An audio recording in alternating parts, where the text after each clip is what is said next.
placer estar hoy aquí con vosotros. Y como me ha presentado el señor presidente, mi presentación va a tratar sobre observar. Sabéis que la astronomía es eminentemente una ciencia observacional y a los que nos gusta pues estamos aquí para mirar, fundamentalmente. Entonces, yo quisiera haceros una aproximación sobre qué podemos esperar ver, sin falsas expectativas, cuando nos introducimos en este apasionante mundo de la astronomía. Y el contenido de mi presentación va a ser pues este. El primero, vamos a ver cómo se miden los brillos y los tamaños aparentes, porque lo que vemos de un objeto celeste depende siempre de dos variables, uno el brillo y otro el tamaño. Un objeto será tanto más impactante, tanto más bonito de ver, cuanto más grande sea, cuanto más grande lo veamos, y más brillante sea. En segundo lugar, veremos qué podemos poner delante de la retina para ese brillo y ese tamaño aumentarlos, de forma que podamos magnificar mucho más nuestra capacidad de observación. Y en tercer lugar, entrando ya en materia sobre qué objetos se pueden ver, vamos a ver, cuando uno mira hacia arriba, qué podemos ver de la atmósfera del planeta Tierra, de sus satélites, del sistema solar y de más allá del sistema solar, es decir, el cielo profundo. Pues bien, empecemos por la primera parte, brillo aparente y tamaño aparente. Bien, os lo comentaba, La visibilidad de un objeto en el cielo nocturno depende de estos dos factores, su brillo aparente y su tamaño aparente. Y decimos aparente porque es como lo vemos desde la Tierra. Evidentemente, el Sol brilla muchísimo, mucho más que cualquier otra estrella, pero simplemente a razón de su cercanía. Por eso hablamos siempre de brillos aparentes, igual tamaños aparentes. Siempre la Luna, por ejemplo, la vemos relativamente grande porque está cerca de la Tierra, pero como objeto celeste es más bien pequeñito en comparación con las galaxias, los cúmulos, etcétera, etcétera. ¿Vale? O sea, siempre vamos a tratar de lo que vemos, siempre de la apariencia, de nuestra percepción. Y vamos a ver también en qué se mide tanto el brillo como el tamaño. El brillo aparente se mide en magnitudes. Ahora veremos en qué se traduce esto. Y el tamaño, fijaos que no se mide ni en centímetros ni en milímetros, sino se mide en distancias angulares, en grados, minutos y segundos. Enseguida veremos todo. Vamos a empezar viendo cómo se mide el brillo y cuáles son las magnitudes. Y para abrir boca, esta es una tabla en la cual se nos presenta cuáles son las magnitudes aparentes de los diversos objetos celestes. Empezando por el Sol, que es el más brillante, que veis que tiene una magnitud negativa, menos 26,8. Hasta los objetos más débiles que puede ver el telescopio Hubble, que están en magnitud más 30. Pues entre menos 26,8 y más 30 hay todo un rango de magnitudes, como veis, correspondiendo por todos los objetos que están entre una y otra. Como veis, después del Sol aparece la luna llena, con magnitud menos 12,6. Acercándonos al cero tenemos a Venus, Júpiter, Marte, Mercurio. Después de todos estos planetas estaría la estrella más brillante del cielo de invierno, Sirio, con magnitud negativa menos 1,5. Cero es la estrella más brillante del cielo de verano, que es Vega, no por casualidad, es porque Vega se utiliza como el parámetro para determinar la magnitud cero, precisamente. Saturno 0,24, magnitud 3 serían estrellas visibles en una vecindad urbana, las que cuando salimos a la calle podemos ver. 5 es el brillo actual de la estrella de estas noches de invierno, que es el cometa 46P Wirtanen. 6 serían las estrellas débiles, visibles a los humanos en un cielo oscuro, si fuéramos al campo, a un sitio alejado por completo de todas fuentes de contaminación lumínica, pues tendríamos estrellas de magnitud 6. Descendemos y tenemos en 12,6 el cuásar más brillante, que es un tipo de objetos particularmente débiles, hasta llegar a 30, como os comentaba, pues son los más débiles. Veis como hay un muy amplio rango de magnitudes. Y esto realmente, pues ¿en qué se traduce, cómo se calcula? Pues veréis, para los matemáticos, entre los cuales me hallo, Entre una magnitud y la siguiente hay una diferencia de 2,5. Es decir, es una escala logarítmica. Va siempre multiplicando, multiplicando, multiplicando. De forma que la segunda magnitud equivale a un objeto que es 2,5 más brillante que la magnitud 1, y así la magnitud tercera es un objeto 2,5 veces más brillante que la segunda. Si aplicamos matemáticas, resulta que la relación entre la primera y la sexta magnitud es de 100. Un objeto de magnitud sexta es 100 veces menos brillante que uno de magnitud primera. Esto de las magnitudes procede del tiempo de los griegos. Fue Ptolomeo, probablemente el astrónomo más famoso de toda la antigüedad, el que se dedicó a catalogar a simple vista las estrellas y las categorizó en estas 6 magnitudes. Las primeras serían las más brillantes y las 6 eran las menos brillantes. Posteriormente, en el siglo XIX, se le dio forma matemática a las magnitudes y se llegó a esta tabla. De forma que, como hay objetos que son más brillantes que las estrellas más brillantes, Sol, Luna, planetas, etcétera, etcétera, tienen magnitudes negativas. Más allá de la primera magnitud tenemos magnitud 0, y más allá de magnitudes negativas. Y evidentemente, más allá de la sexta, que eran las estrellas más brillantes que se pueden ver a simple vista, hay objetos que solo pueden verse con telescopios y con prismáticos que tienen magnitudes pues, hasta la 30, como vimos ahora. Para matemáticos, pues, esto mismo, pero expresado en una fórmula matemática. Con su correspondiente logaritmo, siendo I la intensidad y C la constante. Ok, bien.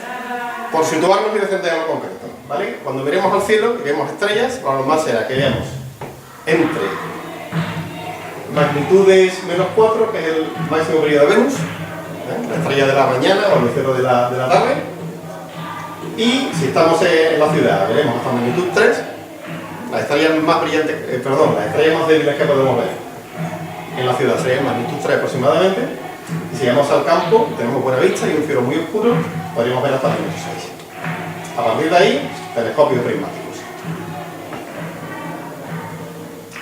Muy bien, pues seguimos adelante. Perdón. Adelante, adelante. Hasta aquí la medida del brillo. El siguiente punto que quería comentaros es la medida del tamaño. Os comentaba que siempre es tamaño aparente y por tanto se mide en grados, minutos y segundos. ¿Por qué esto? Fijaos, estamos siempre hablando de tamaños de objetos tal como se ven en el cielo. Yo no puedo coger un metro y ponerme a medir con el metro, ¿verdad? Se utilizan, por tanto, tamaños aparentes en medidas angulares. Fijaos, una circunferencia, una esfera, sabemos que tiene 360 grados. Con lo cual, la bóveda celeste, que es todo esto, desde aquí hasta aquí, son 180 grados. Es una semiesfera, ¿verdad que sí? Si sabemos que todo el cielo son 180 grados, a partir de aquí podemos ir calculando o determinando cuáles son las magnitudes en grados de los objetos del cielo. Por ejemplo, el carro, muchos lo habréis visto, en la constelación del Oso Mayor, mide 25 grados. Si 180 es todo esto, pues no. Y 180 es todo esto, porque es 25, por lo tanto sí. Si estos son 90, 45, ¿veis? La Osa Menor es una constelación más pequeña que mide 15 grados. La galaxia de Andrómeda mide 3 grados. Los cúmulos estelares más grandes, 2 grados, 36 minutos. Fijaos que ya aquí estamos por debajo del grado, 36 minutos. O un poco, algo más de medio grado. El Sol 32 minutos, la luna llena entre 29 y 34. Veis que la luna llena depende de su tamaño, ¿de qué? Pues de que se encuentre más cerca o más lejos, según el punto de la órbita en el que se encuentre. Veis como a veces supera al Sol y a veces no llega al Sol. Por eso se producen los eclipses anulares o totales. Cuando la luna llena resulta tener un diámetro mayor al del Sol, está a partir de 32 y 24, y lo oculta tenemos un eclipse total. En cambio, cuando la luna llena se encuentra entre 29 y 32 grados y se pone delante del Sol, tenemos un eclipse anular. Fijaos luego la diferencia de tamaño. El planeta más grande, aparentemente, es Venus, que alcanza un tamaño máximo de 1 minuto. A partir de ahí tenemos Júpiter, que no llega al minuto, se queda en 50 segundos de arco. durando 4.004 segundos. Fijaos, la estrella más grande, aparentemente más grande que Júpiter, es la constelación de Orión, 0,05 segundos. ¿Ok? Bien, para hacernos una idea lo más sensorial posible de todo esto, podemos utilizar un transportador de ángulos de forma natural. ¿Qué sería este? Parece que sería un código de alguna banda latina, pero no. Son alguna forma de medir tamaños aparentes utilizando pues, los propios niveles. Esto sería 25 grados, el tamaño del carro aproximadamente, 15 grados con perdón, 10 grados, 5 grados y 1 grado. Fijaos lo siguiente, esto es 1 grado, siempre con el brazo extendido. ¿Vale? Haced la prueba, poner el dedo meñique. ¿Recordáis haber visto alguna vez esa superluna que se ve en el horizonte subiendo, que decimos, qué pedazo de luna llena hay esta noche? Pues os aseguro que es más pequeña que vuestro dedo meñique. Que el ancho de vuestro dedo meñique, evidentemente. Es una de las ilusiones ópticas más curiosas que podemos ver, el tamaño de la luna. La luna es muy pequeñita en el cielo, mucho más pequeña de lo que parece. Y su tamaño depende exclusivamente de el punto de la órbita en que se encuentra. Es decir, cuando vemos una luna inmensamente grande, tiene mucho más que ver con nuestra percepción que con la realidad. Pues bien, dicha esa curiosidad, seguimos adelante. Fijaos, esta es una comparación. Si podríamos colocar la luna encima de la constelación de Andrómeda, estos serían sus tamaños relativos. Fijaos lo inmensamente grande que es la galaxia de Andrómeda en comparación con la Luna. Es decir, hay muchos objetos del cielo profundo, como esta galaxia, que son más grandes que la Luna. ¿Qué pasa? Pues que normalmente cuando vemos la galaxia de Andrómeda, la solemos ver en cielos muy contaminados, de forma que lo único que vemos, es seré capaz.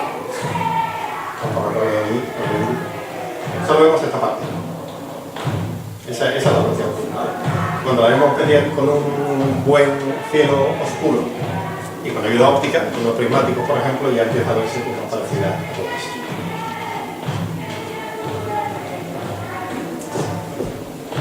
Muy bien, pues seguimos adelante. Otra comparación interesante, la Luna frente a Júpiter. Esta foto es real, esto no es una composición. Esto es una ocultación de la Luna por Júpiter. Júpiter se está poniendo, quizás esté saliendo, para ver cómo se aprecia muy bien el tamaño de la Luna con respecto al tamaño de Júpiter. Evidentemente, el tamaño real, no aparente, de Júpiter es inmensamente mayor que el de la Luna. Lo que pasa es que a la Luna la tenemos muy cerquita y a Júpiter lo tenemos a una distancia muchísimo mayor. Por eso es la enorme diferencia de tamaños. Muy bien, pues hasta aquí lo que quería contaros acerca de los brillos y de los tamaños. Recapitulando, el brillo lo medimos en magnitudes, los tamaños angulares, los tamaños aparentes, perdón, los medimos con grados, minutos y segundos. ¿Preguntas hasta ahora? ¿Inquietudes? ¿Algo que no se entienda? ¿Algo sobre lo que se quiera profundizar? Perfecto. Continuamos. A continuación vamos a ver qué podemos poner delante de la retina, qué lentes para aumentar los brillos y los tamaños. Lo primero que vamos a hacer es intentar entender cómo funciona nuestro sistema óptico natural, nuestro ojo. Nuestro ojo básicamente se compone de una lente, que es el cristalino, que tiene la capacidad de adaptarse, y tenemos un fotorreceptor, que es la retina, unas células nerviosas sensibles a la estimulación luminosa, que al final pues, a través del nervio óptico pues, manda la señal al cerebro, que por cierto es el que se ocupa del nervio derecho, porque nuestra visión es invertida. La imagen que se forma en la retina es invertida y nuestro cerebro, que es muy listo y está acostumbrado, pues, se ocupa de darle la vuelta. Bien, fijaos, nuestro ojo tiene un cristalino, una superficie del objetivo, porque al final cualquier sistema óptico, una cámara fotográfica, un telescopio, unos prismáticos funcionan de forma muy similar. Al final tenemos una lente que es la que se ocupa de concentrar la luz sobre un elemento fotorreceptor. Fijaos, nuestra superficie objetivo en milímetros sería el cristalino y mide unos 6 milímetros. Depende de la edad de cada persona. Yo que ya tengo algunas caras, puedo andar sobre los 6 milímetros, afortunadamente. Los más jóvenes de vosotros estaréis en 7, incluso más. Pues fijaos, si aplicamos la consabida fórmula de la superficie del círculo, es decir, pi por el radio al cuadrado, tenemos que la superficie de un cristalino de 6 milímetros son 113 milímetros cuadrados. Bien, pues bien, estos 113 milímetros cuadrados nos dan para llegar a una magnitud de límite de 6. Lo vimos en la tabla al principio, ¿recordáis? En lo mejor de los casos, con un cielo oscuro, a ojo desnudo podemos ver estrellas de magnitud 6. Quien tenga pues no 6 milímetros, sino 7, verá magnitudes superiores, y quien tenga menos podrá ver, evidentemente. ¿Vale? Esto supone ver aproximadamente, con un cielo bien oscuro, unas 4.000 estrellas. ¿Bien? Si estamos en el campo en condiciones ideales y tenemos unos buenos 6 milímetros de pupila, podremos ver hasta 4.000 estrellas. No hay nubes. ¿Cuántos aumentos nos da esto? Nos da uno, evidentemente, aquí no hay aumentos que valgan. Nuestro ojo es una máquina maravillosa, pero zoom no incorpora. Así que los aumentos que nos da el ojo son... ¿Vale? Así que tenemos. En condiciones normales, sin ayuda óptica, disponemos de una superficie de 113 milímetros cuadrados que nos da para llegar a la magnitud 6. Unos 4 milímetros. ¿Vale? Con 1 metro. Bueno, pues vamos a ver qué pasa cuando delante del cristalino ponemos otros sistemas ópticos, más lentes.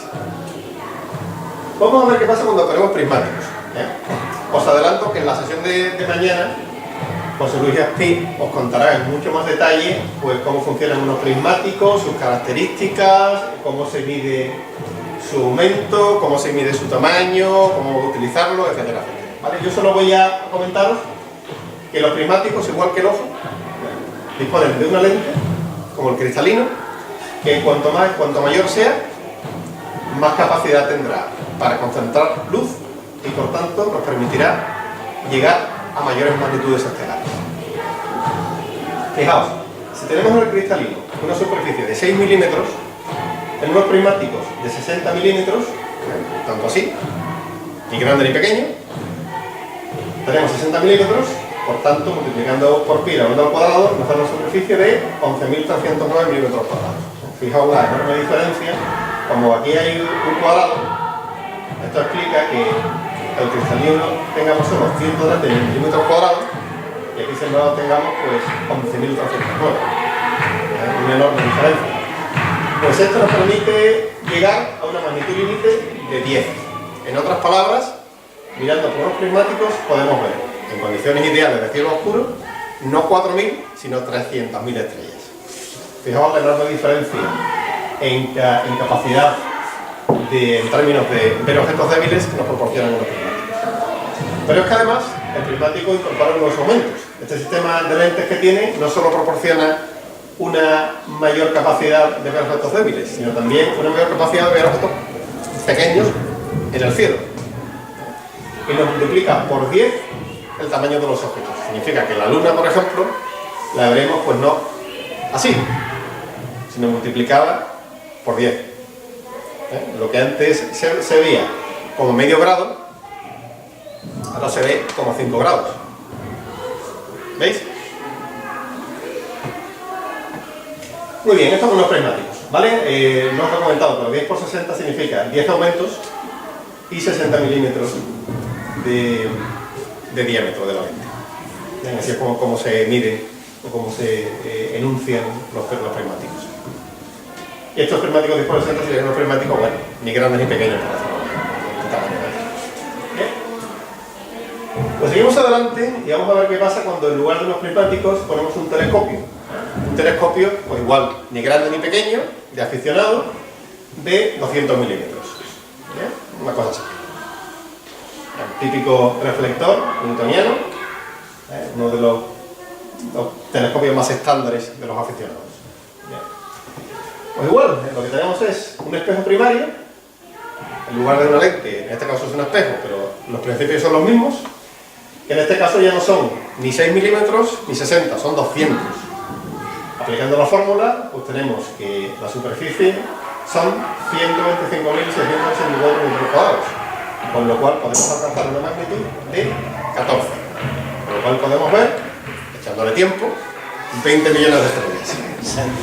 Con paciencia, recorriendo toda la bóveda celeste con el telescopio, podemos llegar a ver hasta 20 millones de estrellas. Y dependerá mucho del ocular que le pongamos, pero unos momentos típicos para observar planetas, por ejemplo, con este telescopio pueden ser unos 100 aumentos.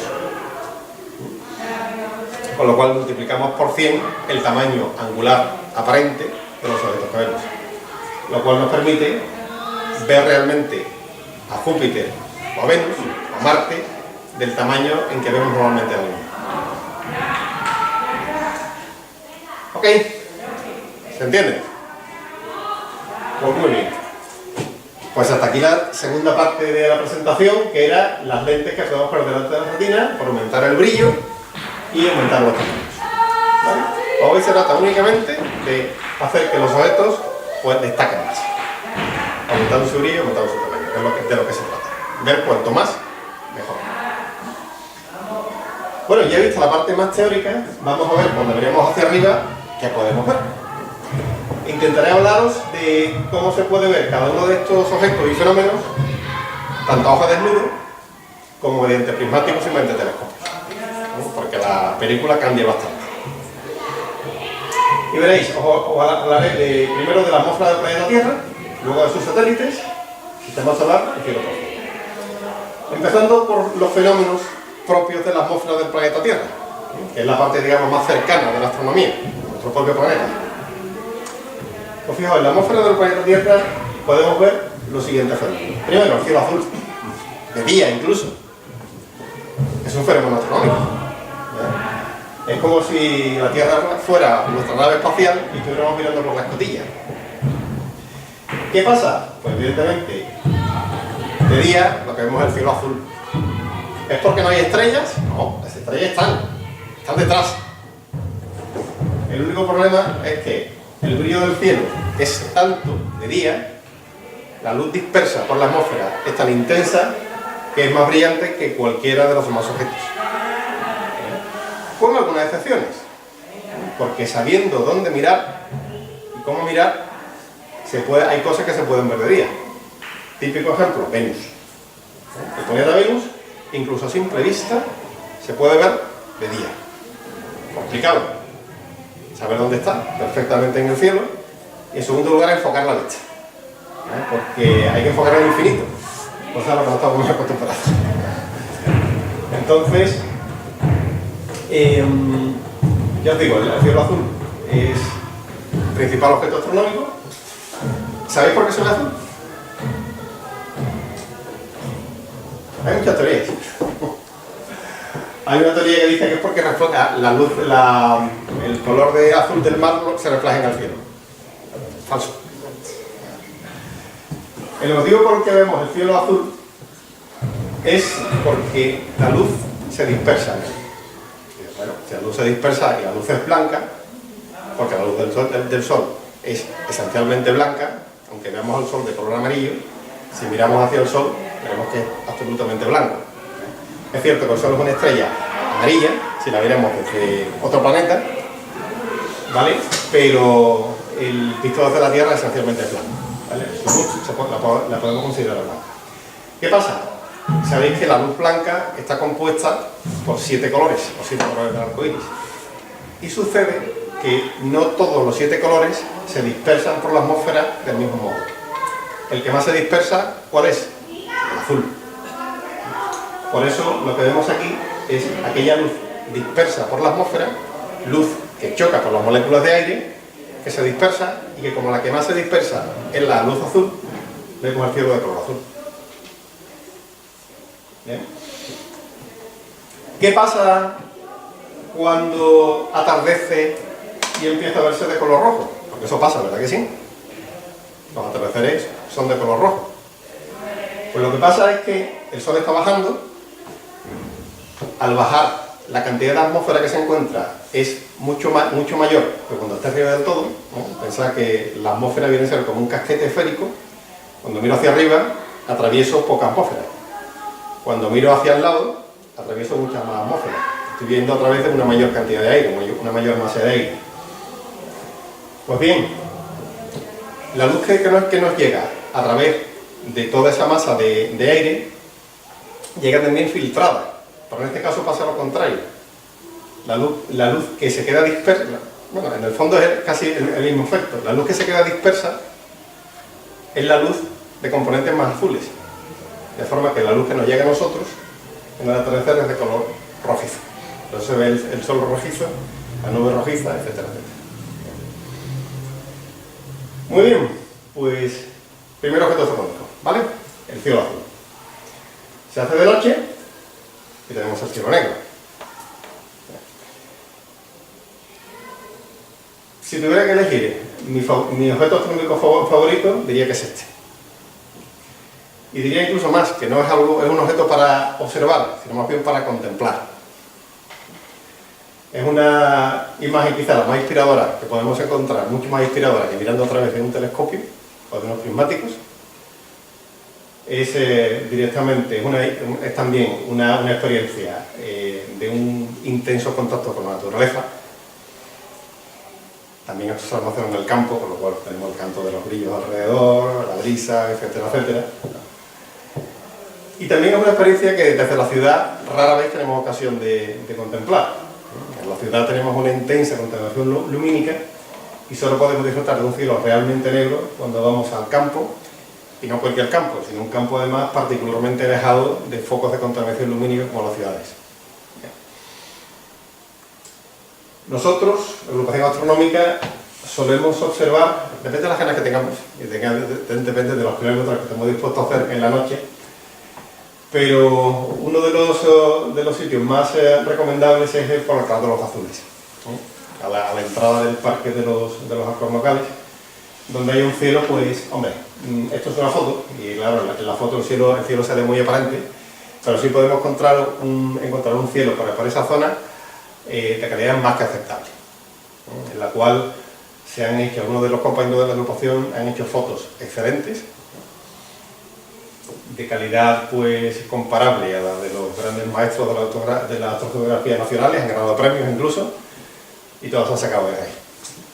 Incluso cuando tenemos menos ganas, vamos a una zona cercana a Río Albín, más cerca de Jerez por tanto, con bastante más contaminación lumínica, pero que para echar un rato pues también está bastante bien. ¿Preguntas? ¿Dudas? Muy bien, pues vamos al siguiente tipo de objeto que podemos ver dentro de la atmósfera del planeta Tierra. Son los meteoros. Son fenómenos atmosféricos, tienen lugar dentro de la atmósfera de la Tierra, pero es cierto que su origen es de fuera de la atmósfera. Y en este sentido, a mí siempre me gusta distinguir entre lo que es un meteoro, lo que es un meteorito y lo que es un meteoroide. Son conceptos similares, pero no son lo mismo. El fenómeno atmosférico es el meteoro. Lo que se ve, el que percibimos con la vista, es el meteoro. Con la vista y a veces con el oído, ¿no? Porque hay meteoros que llegan a emitir sonido, pero ya digo, el meteoro es el fenómeno que percibimos, ¿no? Lo que lo causa es el meteoroide, es decir, es el fragmento, que suelen ser fragmentos pequeños, de polvo estelar que se cruza en la atmósfera de la Tierra, penetra en la atmósfera y por el rozamiento eleva muchísimo su temperatura y produce el meteoro. Así que el meteoroide es lo que se puede tocar. Y en aquellos casos en los cuales el meteoroide no queda desintegrado por el choque contra la atmósfera y alguna parte llega a chocar contra el suelo terrestre, pues la piedra que nos queda es el meteorito. Esa es la diferencia entre meteoroide, meteoro y meteorito. Los meteoros, como veis, pues son muy espectaculares. Este es un caso de un meteoro de cierta espectacularidad, como veis. Hemos visto otros mucho más brillantes, hemos visto incluso bólidos. El bólido no es más que un meteoro que tiene una magnitud especialmente brillante, más que la luna llena. En una noche típica de observación astronómica es muy difícil que no veamos por lo menos un meteoro. Algunos son muy pequeñitos, algunos incluso te los ves mientras estás mirando por los prismáticos o por el telescopio y aparece uno, de repente. Fragmentos pequeñísimos, por supuesto. Y sabéis también que existen las lluvias de meteoros, las llamadas lluvias de estrellas, que tienen lugar cuando la Tierra pasa por las órbitas de cometas. Estos cometas han dejado una serie de fragmentos a lo largo de su órbita y cuando la Tierra pasa por esas órbitas, caen hacia la Tierra esos fragmentos y producen lo que llamamos las lluvias. Lluvias que pueden ser desde auténticas tormentas hasta uno cada 5 minutos. Y gracias. Yo personalmente no he visto ninguna tormenta, pero aquí hay personas que sí han tenido la suerte de ver esas tormentas, de que cada minuto, cada medio minuto, era ver uno como este. Creo que fueron las Leónidas de 2003, ¿puede ser? 99. Del 99. Los más viejos del lugar se acuerdan de ellas. Hombre, para acordarme. Yo conté, me parece que fueron 600 meteoros vistos. Y ya después haciendo números se puede equivaler a los que cayeron de verdad, que salieran 6.000 meteoros hora. Pero vamos, vistos, registrados, porque hay que registrarlo de manera, ya ni el boli servía, vale, no, con la grabadora. No daba tiempo. 600 y pico, conté en una noche, en unas cuantas horas, no una noche completa. Fijaos, eso... Ahora son, ¿no? Ahora este mes son... Sí, precisamente estamos en Leónida, lo que pasa es que ahora la tasa es de 20 meteoros por hora, con lo cual... Hay años mejores y años peores. Claro, Hay que pillar el año guay. Que no se sabe. Efectivamente. Hay pronósticos. Sí, hay pronósticos, pero realmente, hombre, con Pero cierta... nunca son... Claro, todo depende de la Tierra, por qué parte de la órbita pasa del cometa. Cuando pasa por la zona central más densa, pues tenemos lluvias como esta, y cuando no, pues tenemos lluvias mucho más modestas. Muy bien. Seguimos en la atmósfera de la Tierra. Las auroras. Auroras polares, ¿no? Pueden ser boreales si son en el hemisferio norte, o australes si son en el hemisferio sur. Esto es muy complicado de verla desde aquí, porque por algo se llaman polares. Tienen lugar en las zonas cercanas a los polos. Cuanto más nos desplacemos hacia el norte, pues más posibilidades tendremos. Coinciden con aquellos momentos de mayor actividad solar, porque el fenómeno que las causa es el magnetismo terrestre y la interacción de este magnetismo con las partículas procedentes del Sol, que se llama el viento solar. El Sol está constantemente emitiendo un flujo de partículas que tardan unos 2 días en llegar a la Tierra, y estas partículas, cuando chocan con el campo magnético de la Tierra, pues siguen las líneas de fuerza del campo, de forma que caen hacia los polos, tienen que caer hacia los polos.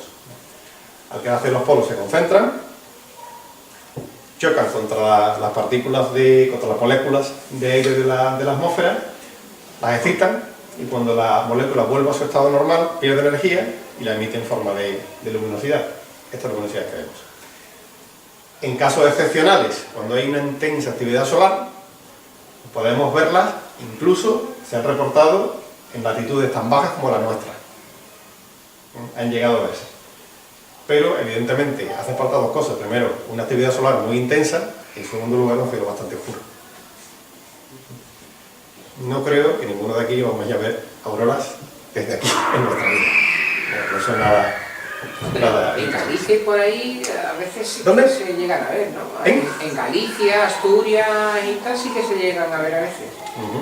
Hay unos grados de diferencia. En el 38 te vieron en Granada, CDI. En el 38. Muy bien. Pues seguimos. Esto sería una foto del aurora polar vista desde fuera, ¿no? Como veis, es una concentración en las zonas cercanas al polo, ¿no? Las líneas de fuerza del campo magnético de la Tierra, pues, vendrían y por aquí van cayendo, ¿no? Literalmente cayendo hacia la atmósfera de la Tierra. Tienen lugar a unos 100 kilómetros aproximadamente de altura. Más cositas. Hay un fenómeno muy poco conocido que se llama el air glow, en inglés. Literalmente sería el reflejo del aire. Y es muy parecido a las auroras. La única diferencia es que las auroras están causadas por el viento solar, cuando caza en los polos, por el campo magnético, y esto tiene lugar porque durante el día la Tierra está sometida a un constante flujo también de partículas, no solo del Sol, sino también de rayos cósmicos, que proceden de más allá del Sol. Las moléculas de la alta atmósfera se excitan, ganan energía, por la noche se enfrían, al enfriarse pierden energía, liberan esa energía en forma de luz, que es esta, una luz con un tono verdoso característico. ¿Qué hace falta para verlo? Un cielo espectacularmente oscuro. Cuando se ve, pues se ve algo parecido a esto, ¿veis? Tiene una forma de bandas de color verdoso, más en el horizonte, por lo mismo que comentaba antes de la luz roja del horizonte. Cuando miramos hacia el horizonte vemos más atmósfera, por tanto vemos más moléculas excitadas o perdiendo energía. Son bandas que además van desplazándose. Hay unos timelapses muy chulos. Si ponéis timelapse aeroglow en Google, os aparecerán vídeos muy interesantes de cómo estas bandas se van desplazando durante la noche. Un espectáculo pues, también muy curioso de ver. Bien, hasta aquí pues lo que serían fenómenos astronómicos que tienen lugar en nuestra atmósfera. El siguiente punto sería los satélites del planeta Tierra. Salimos ya de la atmósfera de nuestro planeta, pero seguimos en el reino del planeta Tierra y vamos a ver cuáles son los satélites, en plural. Hay uno que es el natural, la Luna, que todos conocemos, y que tiene muchas cosas interesantes que ver. Incluso a ojo desnudo se aprecia que la Luna, pues evidentemente no es completamente blanca ni gris. Se aparecen zonas más oscuras, más claras. Pues estas zonas se llaman mares, océanos, lagos, bahías, estas ciénagas. Todas tienen un origen similar. Son depósitos de rocas basálticas cuyo color pues, es más oscuro que el del resto de la Luna. Todo de origen volcánico, de cuando la Luna tenía actividad volcánica, ya no la tiene. Por eso decimos que la Luna es un objeto, un astro muerto, un muerto sin actividad. Pues fijaos, hay decenas y decenas de mares, océanos, lagos, bahías, ciénagas, etcétera, etcétera. Todo depende del tamaño, que reciban un nombre u otro. Los más grandes son los mares y los océanos, y a partir de ahí, pues lagos, bahías, etcétera, etcétera. Tienen unos nombres muy evocadores, en latín, por supuesto. El mar del frío, Mare Frigoris, el mar de la serenidad, el mar de la tranquilidad. Fue aquí donde el ser humano pisó la Luna por primera vez, el mar de la tranquilidad.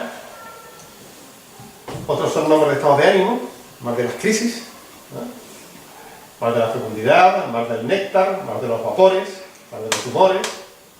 Son nombres de verdad muy inspiradores. Casi uno enseguida piensa en historias que pueden ocurrir en esos sitios. El mar de las lluvias, evidentemente no hay lluvias en la Luna, pero los astrónomos que le dieron nombre a todos estos accidentes tenían una imaginación desbocada y le pusieron pues, estos nombres tan curiosos.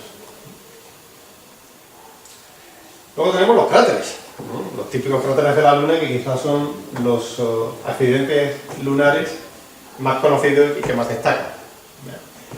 Para ver los cráteres, el mejor momento es cuando la Luna no está ni llena ni nueva. Y el mejor lugar para verlos es esta zona que está en la penumbra, que se llama el terminador. terminador que evidentemente va desplazándose. Cuando la Luna está próxima a la Luna nueva, está creciendo, está por aquí, va desplazándose poco a poco, hasta que al final desaparece cuando la Luna está completamente llena. Pues bien, ese terminador siempre es la zona más interesante de observar con prismáticos o telescopios de la Luna. ¿Por qué? Porque la luz le da de canto, de forma diagonal, a los cráteres, y eso hace que todas sus características destaquen mucho más. Hay un mayor contraste entre las zonas iluminadas y las oscuras. Y veis como los cráteres destacan, veis, mucho más por esta zona que por esta. Son mucho menos conspicuos.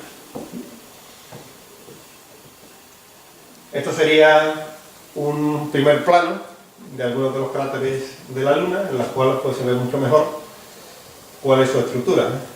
Siempre veis que aparece un anillo.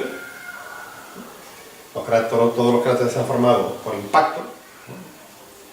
Lo que pensar que mientras en la Tierra tenemos una atmósfera que nos protege de los impactos meteóricos, en la Luna no existe, por lo cual objeto que choca contra la Luna es un objeto que llega a la superficie, y cráter que se hace. Así que por eso vemos que la Luna está plagada de cráteres. Además no hay erosión, con lo cual un impacto deja su marca a lo largo de miles y millones de años. La zona interior siempre es más plana, como veis, y suele haber en los cráteres, sobre todo de mayor tamaño, un pico central correspondiente al punto donde cayó el meteoro e impactó contra la Luna.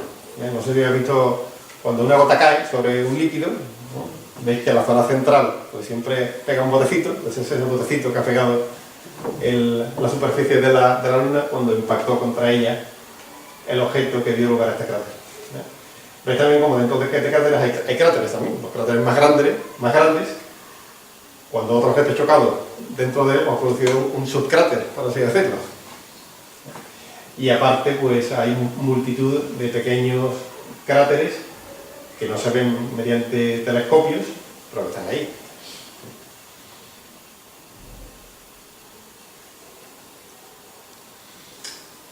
Igual que en la Tierra, también tenemos cordilleras y montes.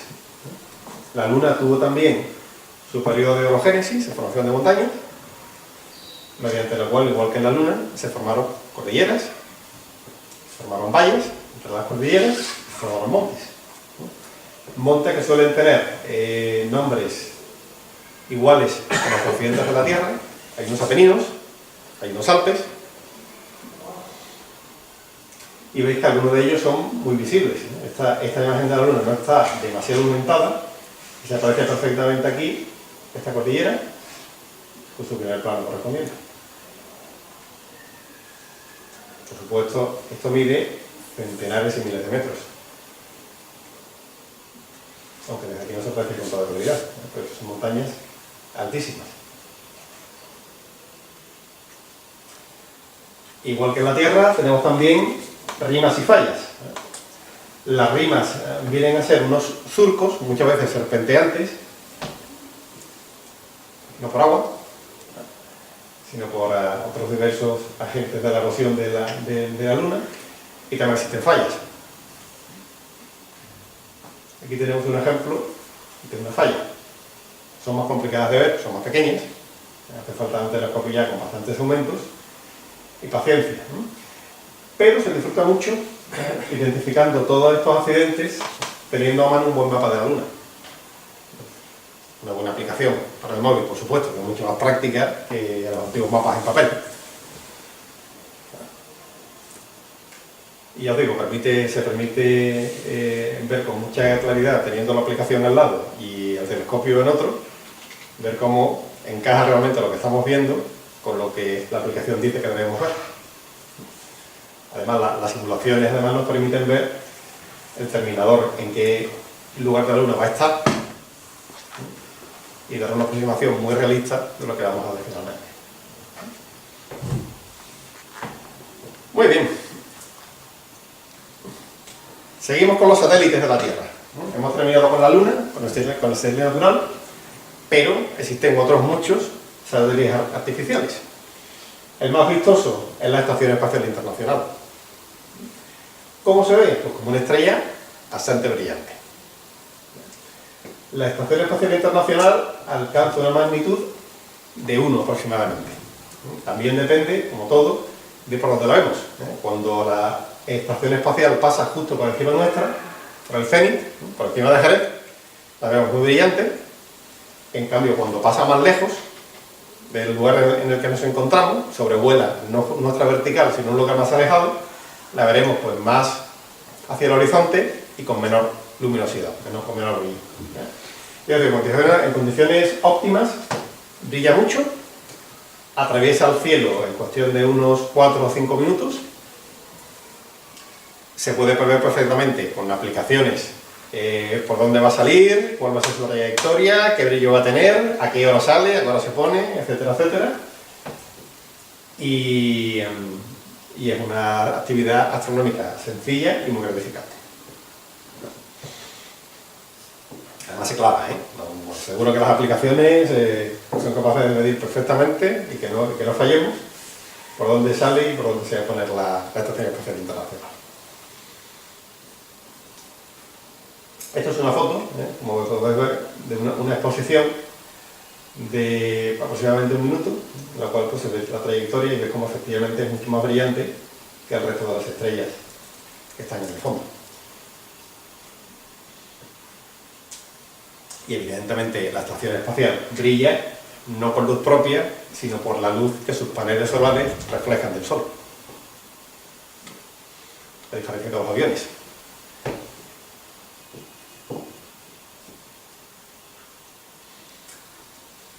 Otra cosa que se podía ver eran los iridium. Los iridium son una constelación de satélites utilizados en comunicaciones, se emplean para transmitir datos, tienen una cobertura global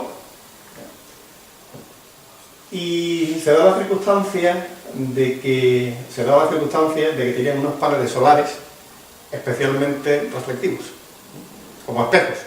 De forma que cuando el Sol les daba en el ángulo oportuno, provocaban un destello así en el cielo. Muy espectacular. Magnitud hasta -8. Es decir, mucho más brillante que Venus y de un brillo similar al de la Luna cuando está en cuarto creciente, empezando a estar en cuarto creciente. Muy brillante, ya os digo. Problema. Solo quedan 2. Han sido sustituidos por una generación de satélites mucho más avanzados tecnológicamente, pero que no tienen los paneles solares que tenía la antigua generación. Entonces, antes creo que eran 88 satélites, si no recuerdo mal, 80, 88, el número atómico del iridio, por eso se llamaban iridio, eran una constelación, ahora siguen siendo los mismos, pero ya no son los de antes, no son los que provocaban ese brillo en el cielo. Creo que hasta fines de 2018 se pueden ver, es decir, estamos en las últimas oportunidades de contemplar esto.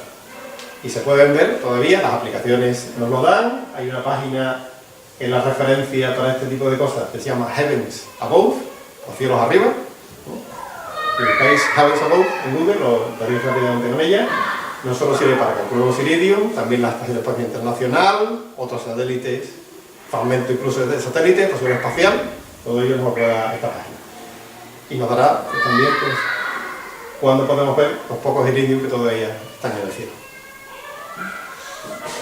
Así que rapidito que se acaba.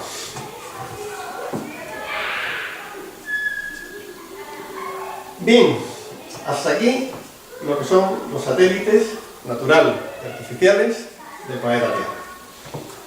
Vamos a meternos a continuación con el sistema solar. Vamos cada vez alejándonos más de nuestra Tierra. Vamos a ver esos objetos que están cada vez más alejados, cómo se ven desde nuestro planeta. Pues bien, el sistema solar vamos a empezar viendo los planetas y sus satélites.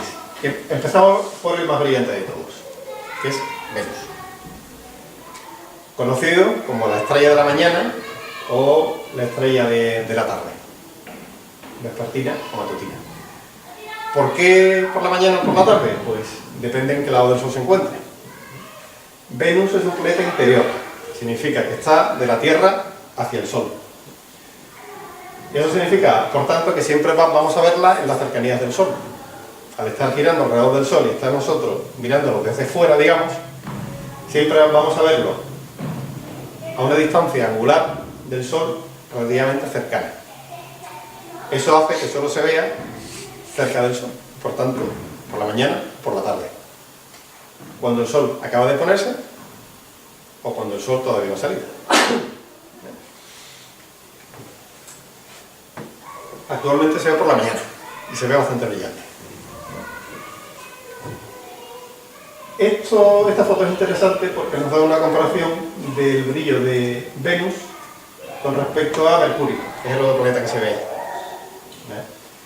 Mercurio es bastante brillante, como veis, O sea, todavía veis que el Sol todavía no se ha hecho de noche completamente, Venus destaca muchísimo, pero Mercurio también destaca. El problema de Mercurio es que normalmente no se encuentra aquí, sino se encuentra por aquí. Es decir, muy cerquita del Sol. Recordad que Mercurio está más cerca del Sol que Venus y por tanto pues solo se ve cuando el Sol se acaba de poner, por tanto el brillo del cielo es todavía intenso. Por eso es complicado de ver. Esto es Venus al telescopio. Tiene la gracia, como veis, de que tiene fases, como la Luna, por el hecho precisamente de ser un planeta interior. Nunca vamos a ver que el Sol le da de lleno, precisamente porque está cerca del Sol, siempre le da de lado, y por tanto siempre va a presentar fases. Nunca va a aparecer completamente iluminado, sino que va a aparecer iluminado parcialmente. La Luna, en cambio, sí, la Luna, en cambio, hay luna llena, no existe Venus lleno. Existe casi lleno, pero no hay lleno del todo. Mercurio, lo hemos comentado, Aquí también se ve otra comparación entre Venus y Mercurio, en cuanto a su brillo. Y por el mismo principio que Venus, también Mercurio tiene fases. ¿Qué pasa? Que Mercurio está bastante más lejos de la Tierra que Venus y es mucho, mucho más pequeño que Venus. Por eso la imagen telescópica veis que no tiene ningún detalle prácticamente. En el caso de Venus tampoco tiene detalle, porque la atmósfera de Venus es muy densa. Es una atmósfera de ácido sulfúrico y de ácido carbónico. Y parece que Venus está completamente envuelto en niebla y que no se ve ningún detalle de su superficie, porque se ve solamente la atmósfera. Mercurio, en cambio, no tiene atmósfera, o la tiene muy tenue. Pero como está tan lejos, tan pequeñito, pues ni por telescopio conseguimos ver ningún detalle claro de su superficie. Así que son objetos que son mucho más bonitos de ver a simple vista, en el marco del cielo de la tarde o de la mañana, que por prismático o por telescopio. Pues seguimos con más planetas. Marte. El planeta rojo. Marte, si lo comparamos con Venus, Marte es este. Este sería Venus. Este sería la Luna. Veis que es bastante menos brillante que Venus, pero a cambio podemos verlo no solo cuando está cerca o lejos cerca del Sol, sino también cuando está lejos del Sol. Es más, cuando mejor se ve es cuando está más lejos del Sol, cuando está en oposición. Es decir, cuando está colocado, alineado entre el Sol, la Tierra y detrás Marte. Es decir, cuando nosotros estamos entre Marte y el Sol, en otras palabras, es cuando mejor se ve, porque le da la luz de lleno. Y el telescopio, en las mejores condiciones, y por un buen telescopio, tiene este aspecto. Esto es una imagen fotográfica, ¿vale?, de Venus, pero es tal como se ve por un telescopio de aficionado. De buena calidad, vamos a poner. ¿Vale? Marte. Sí, Marte. Me he equivocado, ¿no? He dicho otro. Marte. Así es como se ve Marte. Veis cómo se ve perfectamente el casquete polar y se ve también las zonas de distinto color, distinto contraste dentro de su superficie. ¿Vale? Porque Marte tiene atmósfera, pero es una atmósfera muy tenue. Aquí, como veis, ya Marte sí merece la pena mirarlo por un telescopio. Siempre buscando, como os digo, la mejor temporada. Este verano ha sido un momento particularmente favorable para ver a Marte, porque estaba en oposición, como decía. Bien. La oposición tiene lugar una vez al año, aproximadamente, pero también depende que la oposición sea más o menos favorable en función de la distancia a la que se encuentra en su órbita Marte. Y esta oposición era particularmente favorable. La del año que viene creo que tampoco será mala. O sea que si esperamos al próximo verano, tendremos una oportunidad para ver a Marte en una disposición bastante favorable. Júpiter. Júpiter es un planeta muy brillante, como veis. No tanto como Venus, ¿no? Venus siempre es más brillante, pero el segundo en brillo sería Júpiter. Todos los planetas tienen un brillo particular. En el caso de Marte es rojizo, claramente rojizo. En el caso de Júpiter tira más amarillento. Se distingue bastante bien además de las estrellas, porque las estrellas centellean, tienen un brillo, una pequeña oscilación que se ve en su brillo, que tiene que ver con la atmósfera. Sin embargo, los planetas, como son unas fuentes de luz no puntuales, sino son pequeños discos, hace que no centelleen y por tanto tienen una luz mucho más constante, más fija en el cielo, no centelleen como las estrellas. Es una forma de distinguir a Júpiter de las estrellas. Y Júpiter al telescopio sí que merece la pena ser visto. Tiene un tamaño angular bastante grande. Tiene unas características bandas en su atmósfera y tiene unos satélites naturales también muy brillantes que se ven perfectamente no solo con telescopio sino también con prismáticos. De modo que además una imagen que la primera vez que consigáis ver a Júpiter tanto con prismático como telescopio va a resaltar porque los 4 satélites van a estar siempre revoloteando a su alrededor. Se llama satélite galileanos porque Galileo, la primera vez que apuntó con su primer telescopio a Júpiter, pues los detectó, que son claramente visibles. De hecho, si no estuviera Júpiter brillando mucho más que ellos, brillarían como estrellas visibles a simple vista. Su magnitud ronda los 5 aproximadamente. Recordad que las estrellas más débiles tienen magnitud 6, por lo cual serían 4 estrellas, relativamente débiles, pero visibles. Y sus nombres pues son famosísimos: Io, Europa, Ganímedes y Calisto. Tiene muchos más satélites, ¿no? Tiene decenas de otros satélites. Júpiter, pero estos 4 son los más claramente visibles.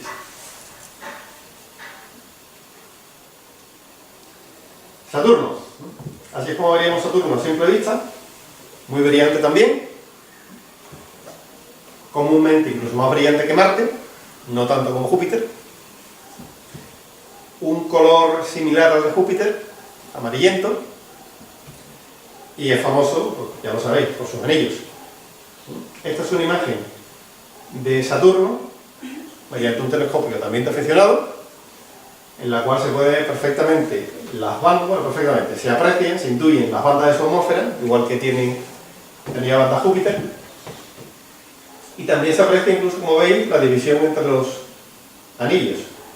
Esta es la llamada división de Cassini, que se aprecia también con cierta facilidad cuando las condiciones atmosféricas son favorables y cuando también el planeta puede estar en una posición adecuada. Los anillos además tienen la particularidad de que no siempre están en el mismo ángulo. Aquí, por ejemplo, veis que están bastante inclinados, se ven bastante bien. Hay otras veces en las cuales no están tan inclinados, de forma que se ven de forma así de canto hacia nosotros, destacan muchísimo menos. Y también llega a verse con bastante facilidad Titán, mayor satélite de Saturno, con telescopio.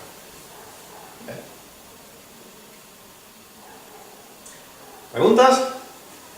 ¿Dudas? Pues seguimos pasando planetas. Tenemos los últimos, Urano y Neptuno. Como veis en la foto, no se distinguen de estrellas débiles. ¿Ves? No destacan en absoluto con respecto a las demás estrellas del firmamento. ¿Ves?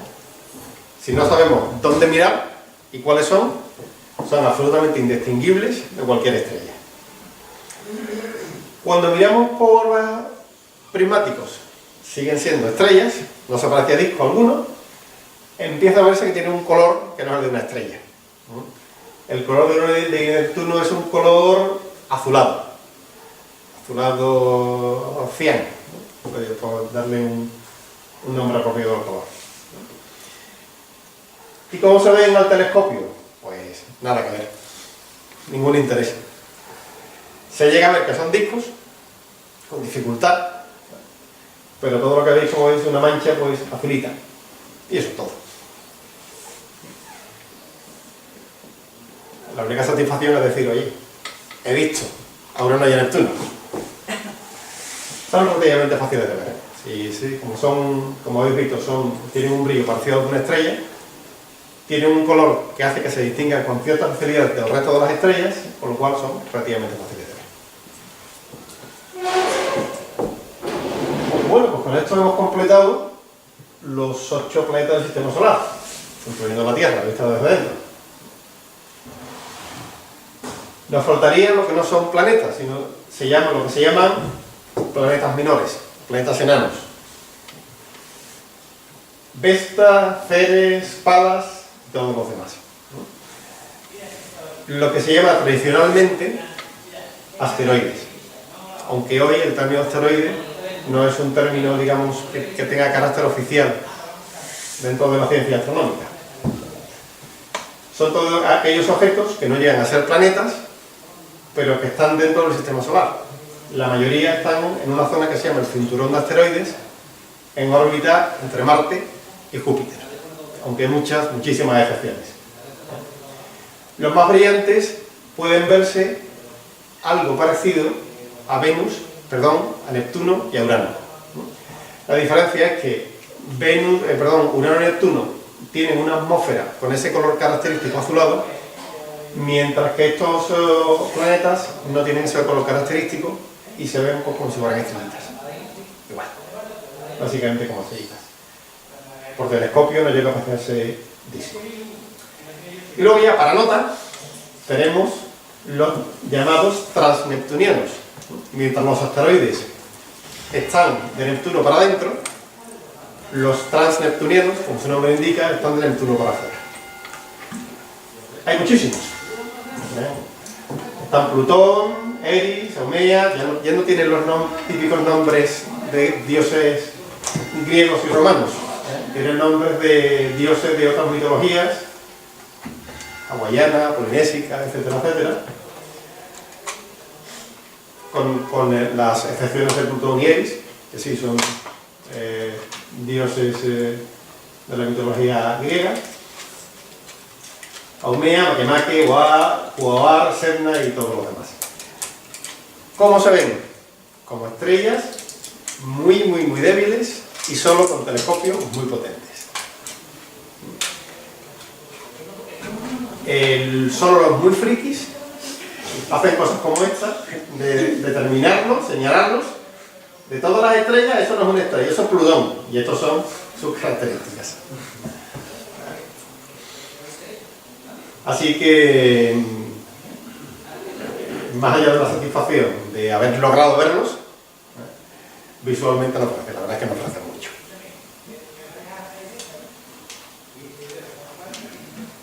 Pero el Sistema Solar no acaba aquí. Tenemos los cometas. Los cometas son objetos que también son transneptunianos, proceden de los confines del Sistema Solar, pero estos sí son chulos de ver. Aquí tenemos un ejemplo de un cometa muy brillante, fijaos que todavía no se ha hecho de noche y el cometa ya se ve como tal cometa. Esto solo pasa en condiciones excepcionales.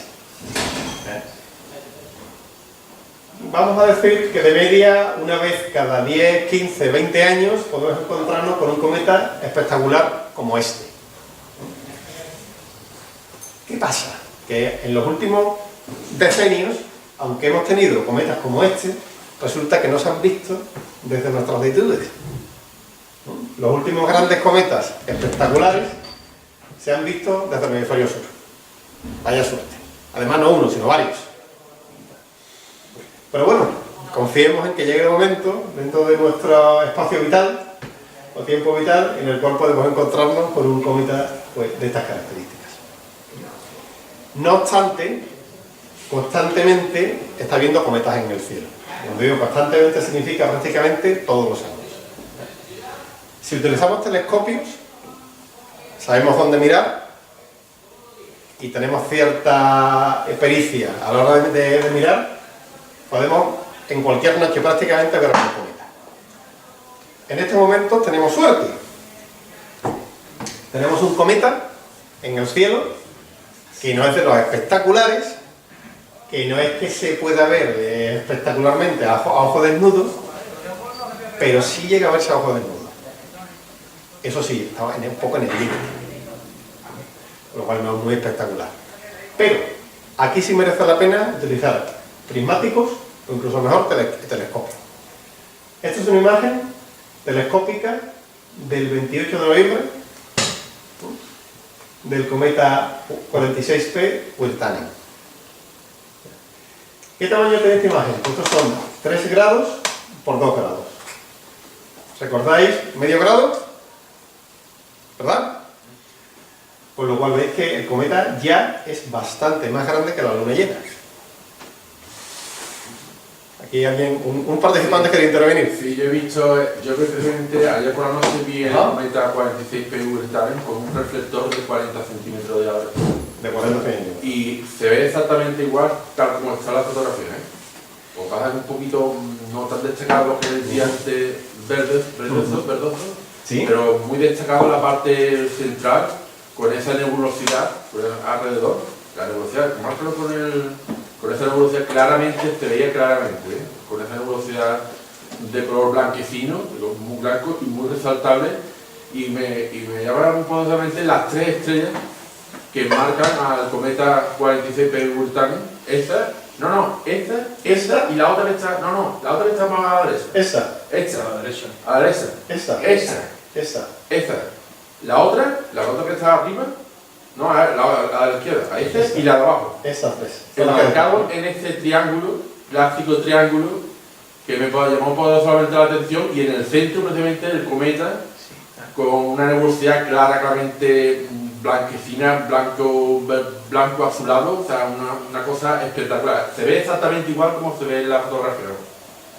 Utilicé varios oculares para más o menos resaltar el aspecto frío del cometa, como por ejemplo un ocular de Ethos de 13 milímetros, aunque con el de 13 milímetros se veía espectacular, tal como se ve realmente en lo que es la propia fotografía. Mañana Ya vamos a intentar verlo, Marco. Efectivamente. A ver si tenemos suerte, está el día bueno. Y... Realmente espectacular, ¿eh?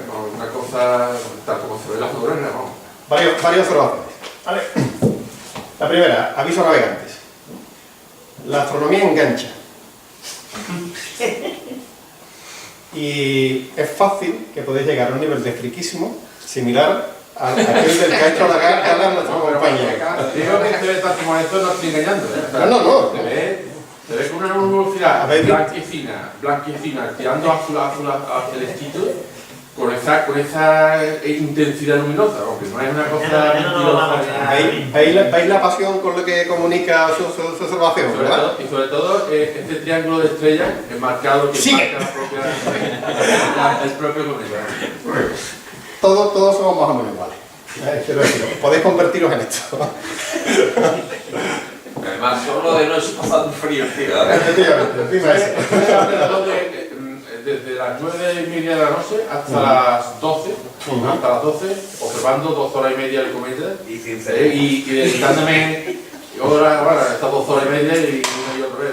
Efectivamente. Segunda observación, ¿vale? ¿Tú estuviste observando desde dónde, David? Desde los Gibalbín. ¿Desde? El observadero, el Gibalbín. Desde los observaderos, llevamos al observadero, a Gibalbín le llevamos observadero. Estaba el cometa a unos 30 grados por encima del horizonte, aproximadamente. Fijaos Fijaos estaba 30 grados por encima del horizonte y muy cerca, muy alrededor de la estrella Upsilon Ceti, la constelación de la ballena. Y está entre Upsilon Ceti y la estrella Alpha Fornaci, que es Dali, así como el nombre se llama. Y utilizando varias estrellas de referencia y además utilizando el Sky Safari, yo llegué a localizar este cometa.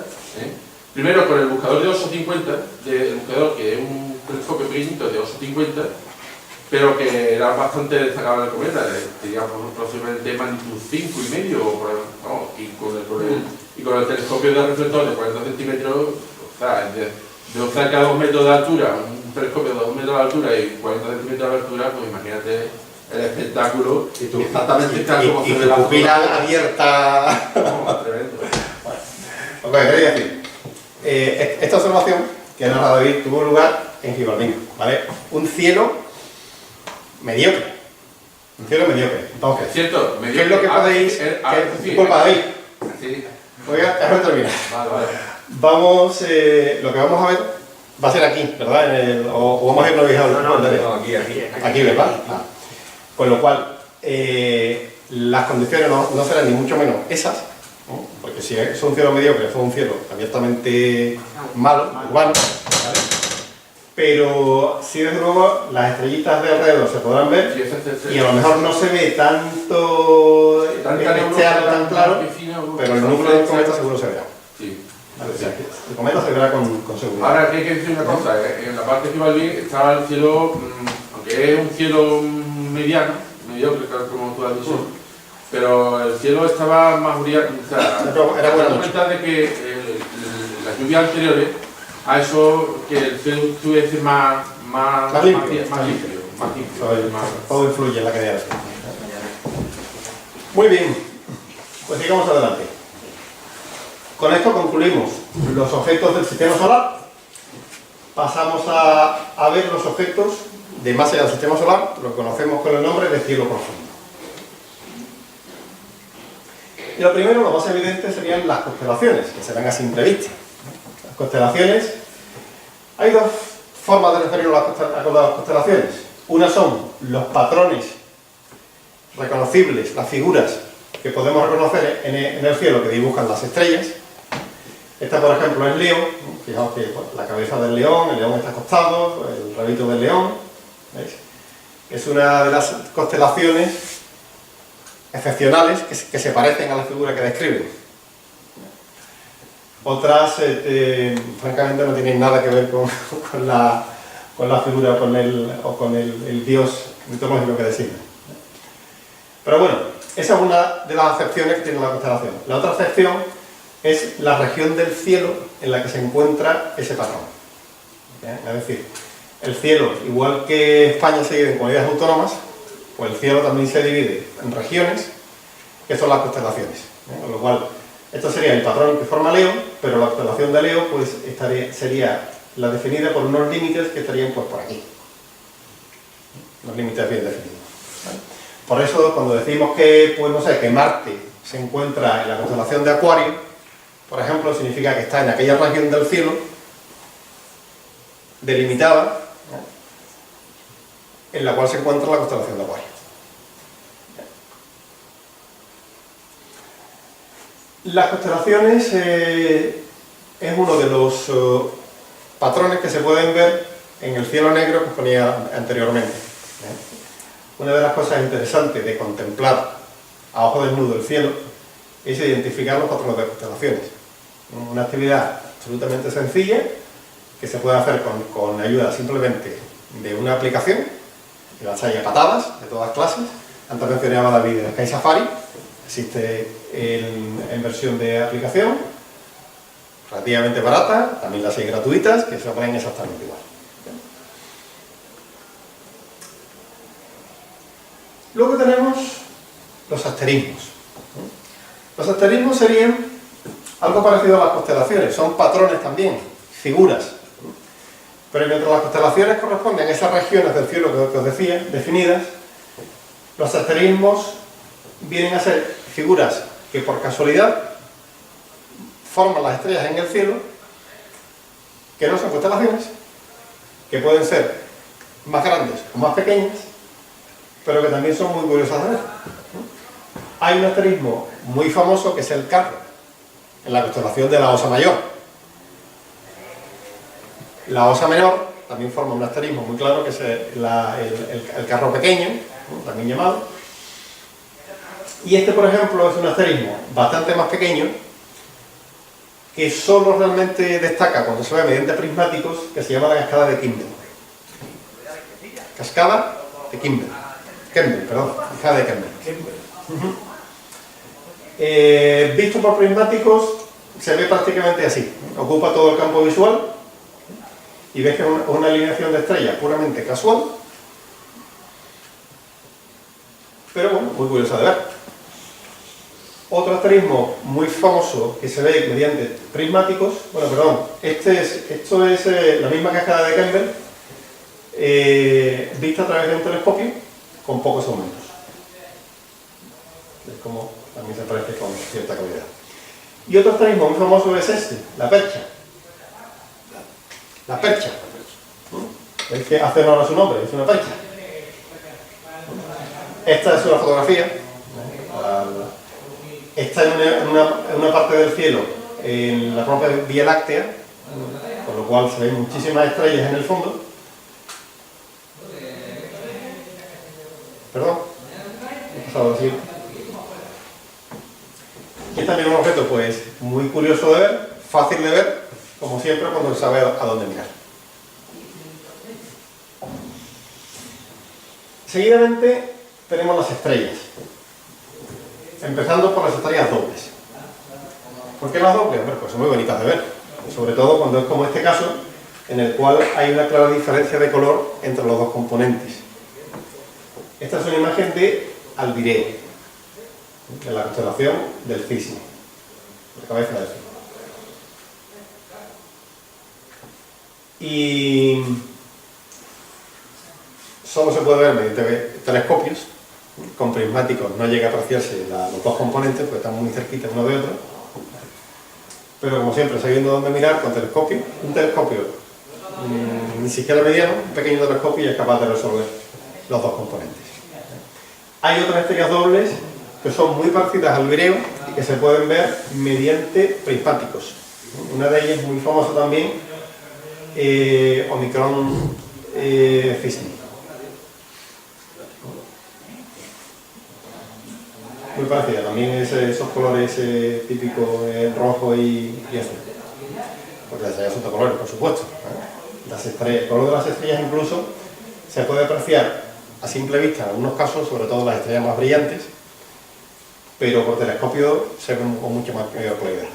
Se diferencia de color de las estrellas. Luego tenemos las supernovas, cuando tenemos la suerte de ver alguna.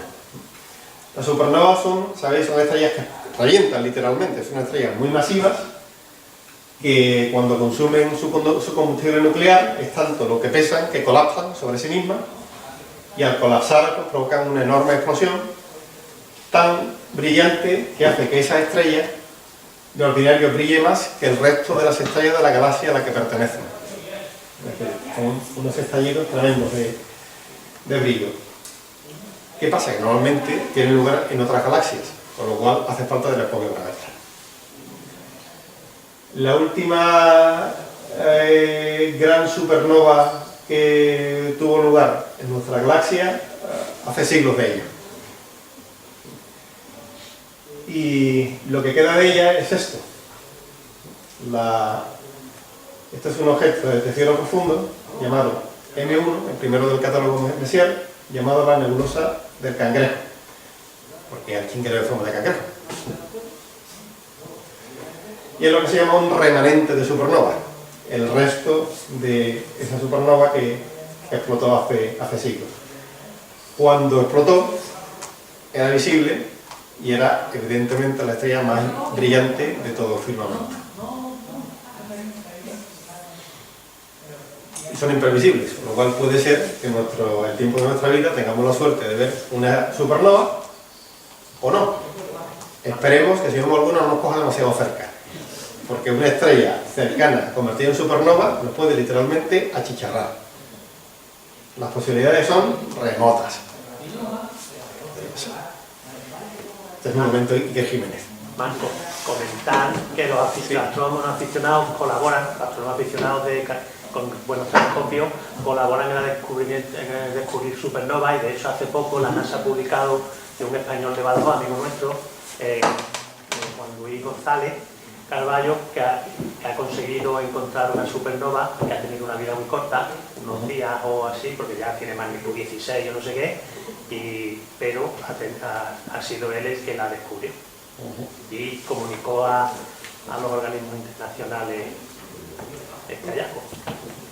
O sea que le hicimos una entrevista y contestó que un astrónomo aficionado y desde Badajoz, con un cielo bastante malo, puede llegar a descubrir una supernova, porque los son catálogos de estrellas dobles, etcétera, ¿verdad? Los astrónomos aficionados son los que contribuyen. Efectivamente, los profesionales están en otras cosas. Así es.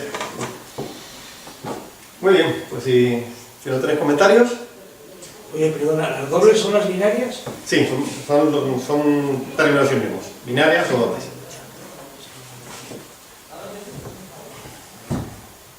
Muy bien, pues seguimos profundizando en el cielo profundo. Luego tenemos lo que posiblemente sean mis objetos favoritos, que son los cúmulos abiertos, también llamados cúmulos galácticos, porque son cúmulos de estrellas, racimos de estrellas, hermanitas normalmente, pues tienen un origen común, son estrellas que se han formado en la misma nebulosa y todavía no se han dispersado, por eso están formando ese cúmulo, y se encuentran dentro del plano de la galaxia, ¿no? Por tanto son galácticos. Hay otros que veremos enseguida que son extragalácticos, por lo menos fuera del plano de la galaxia. ¿Cuál es el cúmulo abierto en esta fotografía? Pues las Pléyades.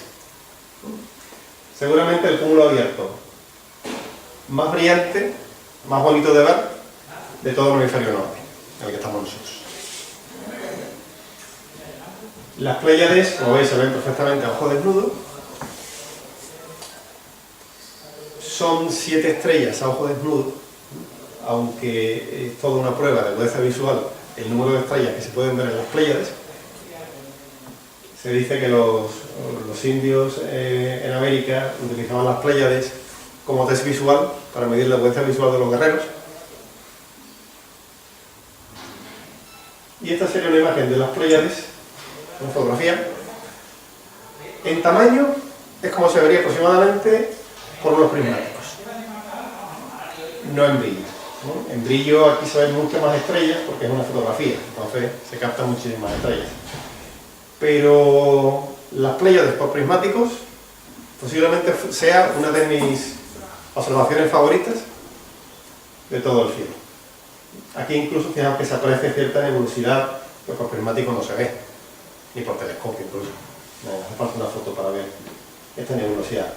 Esta nebulosidad tiene lugar porque, como os decía, los cúmulos son estrellas recién nacidas que tienen todavía una vida relativamente corta, que han nacido todas en un mismo criadero de estrellas, en una misma nebulosa, y por tanto estos restos de nebulosa todavía se ven. Las estrellas nacen en esas nebulosas de polvo y gas, donde se concentran, donde por efecto del rozamiento se incrementa su temperatura y al final pues, se produce una combustión nuclear y nace la estrella.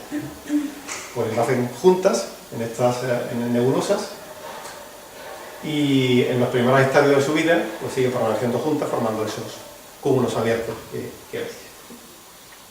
Y hay centenares de ellos en el cielo. Algunos de ellos, como las Pléyades, se ven mejor mediante prismáticos, otros requieren telescopios. Este es otro de mis favoritos. Son dos cúmulos, como veis, muy cercanos. Esto, si no recuerdo mal, está en la instalación del Camp Mayor y seguro que los más frikis que yo se acuerdan de cuáles son los códigos Messier. Es una de las imágenes más espectaculares también del cielo. son dos cúmulos abiertos cercanos. Uno, como veis, de estrellas más débiles pero más concentradas, y otro de estrellas más brillantes pero más dispersas. Forman un contraste muy interesante en el cielo. Y luego tenemos las nebulosas brillantes. Antes os acabo de decir que las estrellas nacen en las nebulosas, formando cúmulos. Pues fijaos, esto sería una de las nebulosas más brillantes que estén en el cielo, es la nebulosa de Orión. Es un criadero de estrellas. Fijaos como por aquí hay una concentración de estrellas, y por aquí también, muy superior al del resto. Aquí están naciendo estrellas constantemente, y la propia luz de las estrellas, muy brillante, ilumina el gas que la circunda y hace que ese gas brille. Hay parte de esta nebulosidad que es el propio gas brillando con luz propia, porque es un gas excitado. Entonces se mezclan aquí luminosidad por reflexión de las estrellas con nebulosidad de emisión del propio gas, emisión de luminosidad. Aquí, como veis, hay una parte de polvo que hace que se vea una parte más oscura. Pues esta es la nebulosa de Orión al tamaño en el que se ve mediante unos prismáticos. Exactamente igual que antes. Unos prismáticos no dan tanto brillo, pero sí dan mucho brillo. Es decir, la imagen que vemos por unos prismáticos no será tan blanca como vemos aquí, pero desde luego sí igual de grande e igual de brillante. Es una imagen muy espectacular. Y luego tenemos las nebulosas oscuras. Antes os puse un ejemplo de nebulosidad oscura. Cuando hay una parte de gas oscuro por delante de una nebulosa brillante, pues tenemos lo que se llama una nebulosa oscura. Esto es el gas, el polvo que está en primer plano,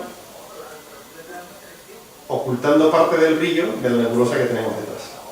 Esta es la nebulosa de la Pipa, una nebulosa muy grande, y así es como se vería mediante unos prismáticos. Esta es la zona más brillante de la Vía Láctea.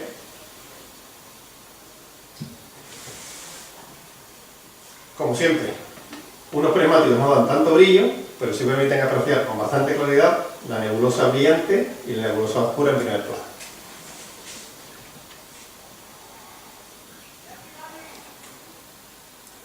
Pasamos a las galaxias.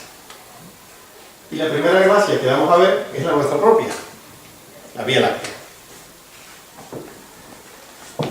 La Vía Láctea es como los melones, tiene sus temporadas. Y la mejor época para verla es en verano. ¿Por qué? Porque es cuando el núcleo de la Vía Láctea, que es la zona más brillante, está más alta en el horizonte.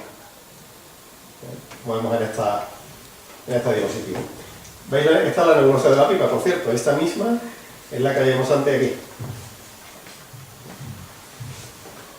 Aquí se ve a ojo desnudo, como veis.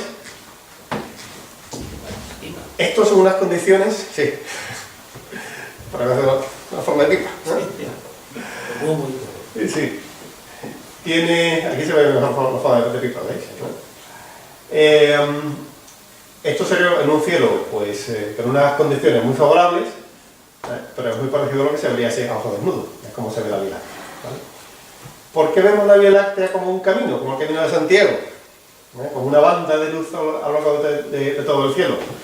Porque lo estamos viendo desde dentro de canto. Es como si estuviéramos dentro de un donut, ¿vale? Y lo que vemos pues es el resto del donut ocupando el resto del cielo. No sé si habéis tenido ocasión de ver la Vía Láctea alguna vez, ¿vale? Es muy espectacular. En un cielo realmente oscuro y el cielo de Alcalá, podríamos decir que da bastante la talla. Es una imagen espectacular, ¿vale?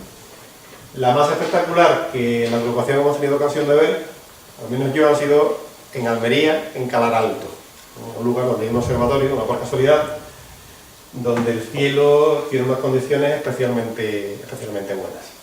Ya no tanto, ¿no? Porque la contaminación lumínica de Almería y de Roquetas empieza a hacer daño, pero es una imagen realmente espectacular. Incluso cuando todavía no se ha hecho de noche ya se aprecia la Vía Láctea en todo su esplendor. ¿Preguntas acerca de la Vía Láctea y verla y su forma en el cielo? Pues bien, más allá de nuestra Vía Láctea tenemos las demás galaxias. Andrómeda, en primer término, porque es la galaxia más cercana a nosotros, porque es muy grande. La Vía Láctea es nuestra Vía Láctea es una de las galaxias relativamente grandes, y Andrómeda está en el mismo orden de tamaño que nuestra Vía Láctea y es algo un poquito más grande. ¿Qué pasa? Que se encuentra a la tontería de 2 millones de años luz de distancia. Aún así, ya viste la diapositiva comparada con la Luna, es un objeto muy grande en el cielo. Su luminosidad superficial, en cambio, es bastante débil, con lo cual, cuando la vemos, normalmente lo que vemos es esto. Esto es una imagen de la galaxia de Andrómeda vista por un telescopio.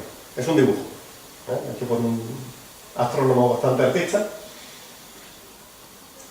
Esto es tal y como lo dibujó él, y esto es el negativo. Pues así es como podemos esperar ver la galaxia de Andrómeda mediante un telescopio pues mediano. Aquí veis que es un telescopio de 8 pulgadas, un estándar para aficionados, con 40 aumentos. Y fijaos que tiene bastante detalle, se ve el núcleo, se ven las bandas de polvo alrededor del núcleo, bastante claridad, se ven 2 galaxias satélites alrededor de ella, una de forma globular y otra más difusa, como veis.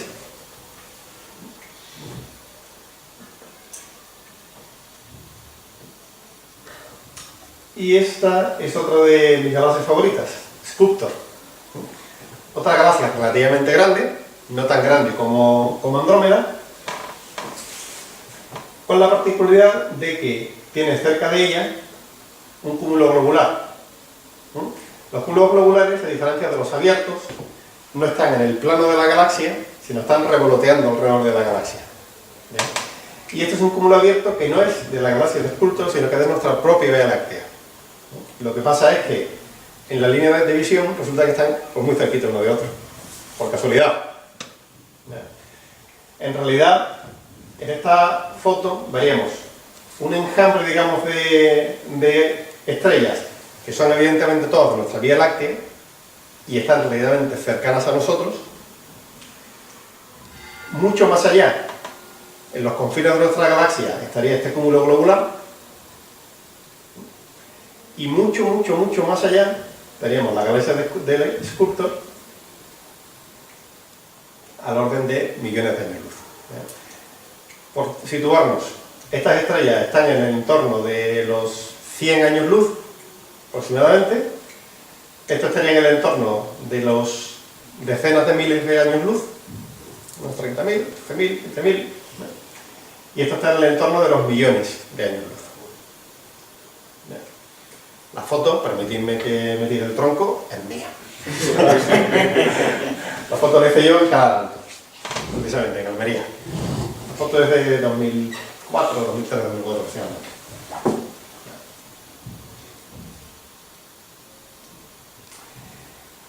Y ya que hablamos de galaxias, hay un tipo de galaxias que destaca porque son muy brillantes, pero están muy lejos. Eso hace que solo puedan verse como una estrellita más. Se llaman quasar porque se llaman objetos cuasiestelares. El quasar es un acrónimo de cuasi-estelar, ¿vale? Se ven como si fueran estrellas. Pero no son estrellas, son galaxias. Son galaxias muy lejanas, ¿vale? Este es el objeto más lejano que podemos ver por un telescopio de aficionado. El quasar 13273, que es el más brillante de todos los quasares.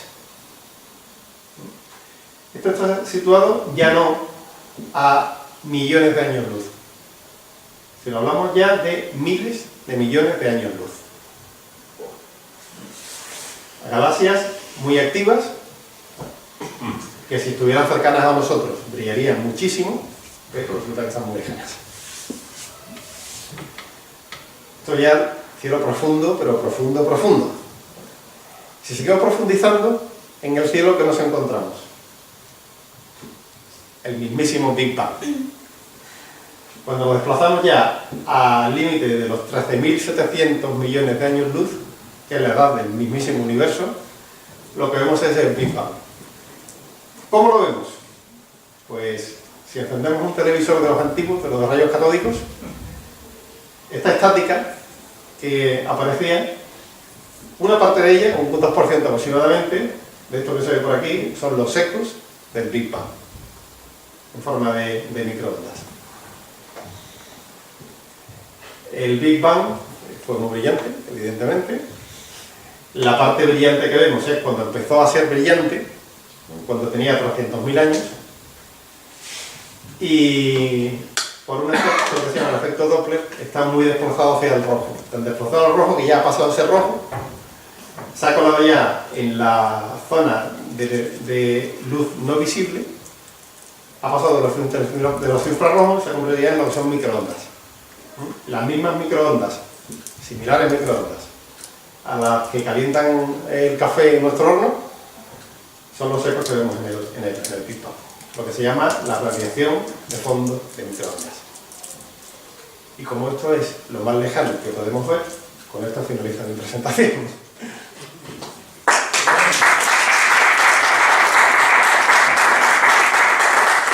Gracias por vuestra atención a estas horas y a partir de aquí, consultas, preguntas, estaré encantado de responderlas.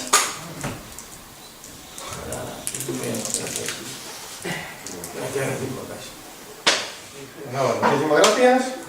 9:35, que nos hemos quedado poco. Nos vemos mañana a las 6 de la tarde aquí de nuevo y hablaremos un poquito de telescopio informático y planificar una observación. ¿Vale? Parte más práctica. Venga, hasta mañana. A vosotros. Bueno, ahora un saludo a Seba. Hasta luego.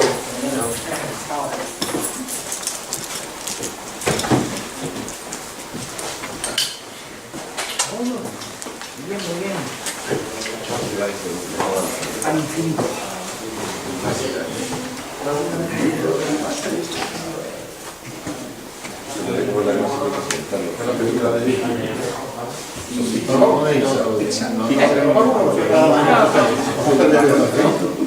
No, apágala, ¿Qué haces? Lo bajas y se suspende solo y ya está. Televisión afectada en el programa. ¿No has escuchado? No, hombre, no me gusta mucho, tío. Se pone 10 segundos. Es lo que hacen en las De películas, una ¿no? sintonía. Eso. Claro, Una serie de nunca lo apagan en el ordenador, las películas no lo apagan. frikis para todos. Es mentira.